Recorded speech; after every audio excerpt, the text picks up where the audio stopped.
Hello, everybody. It is me, Everbriscatuzi, and today we are here reviewing Citrus, episode 7. Now, this episode was definitely something that I was waiting for, just mostly just because of Matsuri's character and how she is and how she acts, and just man, like her, just like her, just her personality and everything with him, with her saying the things that she says is just very contradictory. Everyone else around her, is like boring and stuff like that, but I can understand why she's calling people empty, but at the same time, she herself is empty because of that, which is, I guess, like if she hung around Yuzu more, I guess that she would be more non-empty because of how Yuzu is with her, like somewhat airhead personality, but at the same time, if she thinks enough, she'll be able to understand some things, but talk first, act later, just act first, talk later. I think I just said the exact same thing twice. Didn't really mean to do that, but I just realized that the this b- this that we started book volume 3 this episode, and I have the book in front of me. Before the episode started, I looked through my book, and apparently all of book 3, all of volume 3 is about Matsuri. Like, I'm like flipping through it right now, and even like before this episode started, I was just looking through and I was like, this whole entire book is just about Matsuri. So the next episode is going to be more of Matsuri, I'm pretty sure, but let's go see. I think we are at, let's see, we are at the halfway point. Yeah, half of the book. So that means that the next episode, episode 8, is probably going to be the other half, and then that means that episode 9 or episode 10 we're going to get more stuff. Now, I don't know if no, it's still summer, but yeah, it's still like there's still sunlight in this anime because I was trying to remember. But in the opening, when you see Matsuri walking on the sidewalk, you see that it's snowing, and honestly, it's snowing where it snowed where I live today. It snowed like a lot. Like it snowed a couple days ago. Then the next day it started raining, so then the snow went away, and then now there's just more snow. But let's go see the things that happen in this episode. So the beginning of this episode, I got confused because it showed. I got confused because I thought that the beginning was filler. I was just like, why is May going on to Yuzu again? And I was like, why are their shirts almost off? Like I was just like, whoa, what's even happening? But then I like looked through my book and I looked through the first page and I was like, oh, there's like a color page on the first book that shows them doing that, and then it shows her waking up because I was looking through it and I went to the first page and I was like, what? It didn't happen. But then I looked through my pages and then I saw that it did actually happen. It was just like her just having like an imaginary daydream, which is stuff that I've had before. And I also realized that when I'm looking at the picture of the third volume, there's like a whole bunch of like dots on May's body, and I think that that's Yuzu giving her hickeys or something like that, or it just looks weird and stuff like that. But I think this episode was pretty good. I loved seeing Matsuri doing her shenanigans and stuff like that. And even though that it's blatantly obvious what she's doing, but Yuzu is such a nice person, but also an airhead, so she doesn't even notice what she's doing. But the next episode is gonna be very interesting. But we can see that May is like that too.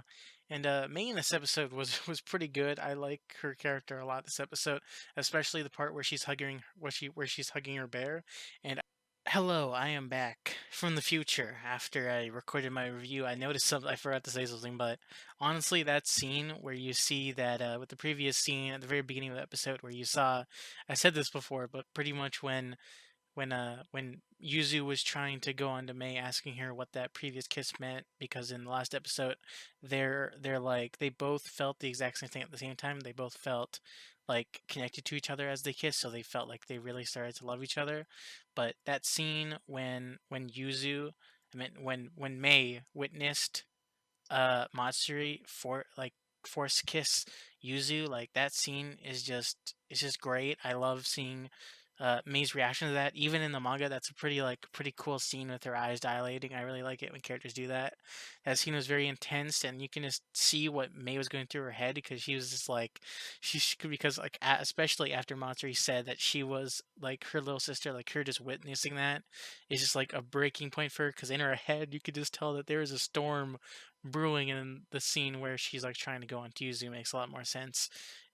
And then you could just see like what she was thinking about the whole entire time on her way home. I think that she's starting to call the bear the same name that I think Yuzu named it, right?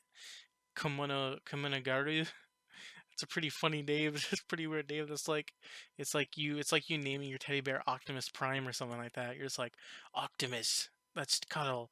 And I find it weird how like her body was showing her like feelings. Like if any of you have watched Overlord season 2, the first few episodes we saw two lizards flirting with each other because they were doing the instead of doing the main characters, they were doing side characters. So it showed two lizards and they were talking serious, but their lizard tails were like acting romantically. So like May, as she was hugging her teddy bear, she was talking very serious and like monotone to Yuzu, but she was like tickling or like tapping the bear's finger, and the more stuff and the more like cute that Yuzu was being towards May, May was just like touching the bear's like hands more and more, and also seeing her that she also got jealous because of Matsuri, because in that other scene in the earlier in the episode we saw that when Matsuri was introduced, she was like forcing Yuzu to play with her and stuff like that, and do karaoke with her, and then and then and then as they were and then as Yuzu finally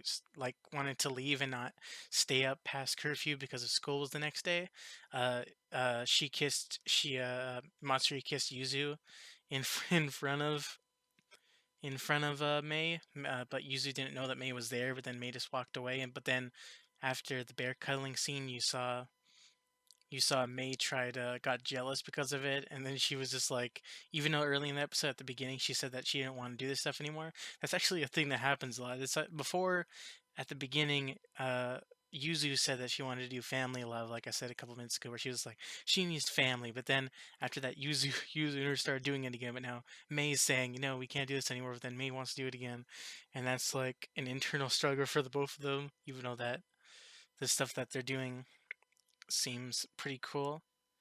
No idea what I'm saying. Don't know why I'm saying cool. Uh, but but yeah. May tries to force herself on her again. Actually, just flip to the page randomly. I am at the scene where she's hugging Yuzu while she's doing the dishes, and that scene was honestly it was pretty good. I can't lie. That was a pretty hot scene. It was pretty interesting to see that, and but then Yuzu tried to stop it because she was doing the dishes, but then she was also like being reasonable with because she takes what May says very seriously, and May to some degree takes what Yuzu says seriously because she's learning from May. I mean, Yuzu is learning from May, but then May is also learning from Yuzu with the way that she is, because some of the stuff that she says is correct because she's like too strict. May is too strict because of her grandfather. But other than that, I think the only thing that I really want to say is that Matsuri's job, even in the manga, like she is in middle school.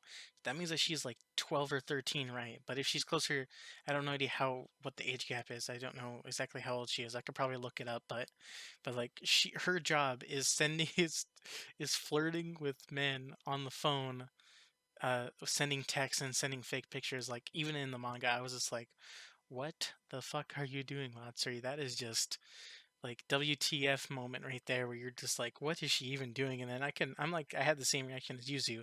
You just shouldn't be doing that. Like, she just has like such a bad personality and stuff like that. But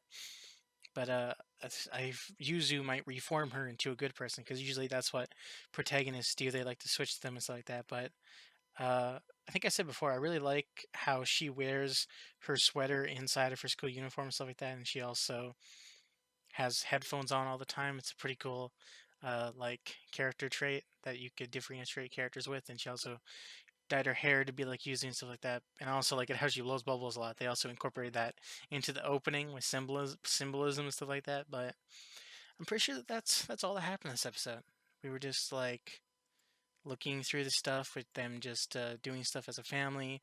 Oh, we also saw that Yuzu got really smart because May was teaching her how to do better in school and stuff like that in order to make the grandfather allow her to be at school. So then she got a 97 on the test out of 100 students. They usually do those test things in schools or in different animes where they show the results that everyone gets, especially the number one and number two. And honestly, I'm pretty sure that I'm in the top 100 when I was back in school, probably maybe 200 because there was like what maybe like 12,000 or 1,300 students at my school. Yeah, that'd be 1200. Yeah, like about that many students at school. So I'm probably in the 100, 200 back when I was at school. But either than that, I think that I need to look through the episode because I'm just like not even remembering anything. But oh yeah, Matsuri also tried to force herself on the Yuzu. But then Yuzu was letting it happen. That is like a character trait that I hate about Yuzu is that she's like she like talks a lot, like talks her mouth off, and she says some reasonable things, but she's just like so weak. People just push her down, like other girls. Like oh my god, I bet you that a future book or something, a guy's probably gonna get a crush on her, and she's just gonna like. Like I just like she's like so powerless when people are trying to go on her and stuff like that and do perverted things. But I think that's pretty much all that happened this episode. This episode was pretty quick, and Harumin was being best girl again with her protecting Yuzu. Her character is I guess you could say that it's Yuzu's moral dilemma or just best friend. She is like a best friend throughout the whole entire thing. But that's pretty much what happened this episode. I really liked it, like I said before, and I liked Matsuri in it. So yeah, that's pretty much all I have to say. I'm pretty sure that there's nothing else for me to say. Book 8, I think, came out in Japan, so I can understand why book 8 for me, because I got book 7 yesterday at the store. So I guess that book 8 for me doesn't come out until September. So I'll have to wait a year or a couple or just 7 or 8 months, 6 months until I get another citrus book. So I guess I'm stuck with reading number 7. I guess I'll do a review on chapter 6 and 7 soon, or just I mean volume 6 and 7. But I guess I'll see you guys next week. If you like this video, leave a like. If you didn't like this review, or if you can think of something for me to improve on, then dislike it or just comment up below. And yeah, see you guys in the next video, and bye.